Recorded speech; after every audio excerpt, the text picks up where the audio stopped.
నమస్తే, welcome to political bridge. Nara Lokesh గారు అధికారంలోకి వచ్చిన తర్వాత ఐటీ కంపెనీలని ఆంధ్రప్రదేశ్కు తీసుకురావడంలో తమ వంతు కృషి చేస్తున్నారు, కష్టపడుతున్నారు.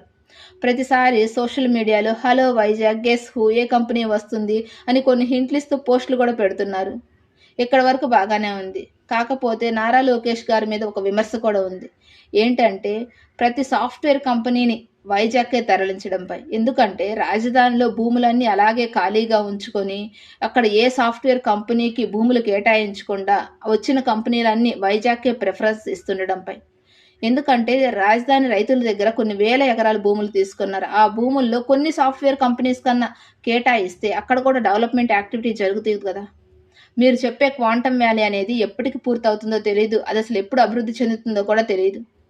మంగళగిరిని ఐటీ హబ్గా మారుస్తామని చెప్తున్నారే కానీ మీరు దానికి తగ్గ చర్యలేవి తీసుకోవడం లేదని అనిపిస్తుంది. అంతేకాదు రాజధాని విషయంలో అక్కడ డెవలప్మెంట్ విషయంలో కొంతవరకు నిర్లక్ష్యం వహిస్తున్నారనే విమర్శ కూడా నారా లోకేష్ గారి మీద ఉంది. వీడియో నచ్చితే లైక్ చేయండి, షేర్ చేయండి, సబ్స్క్రైబ్ చేయండి. Thank you.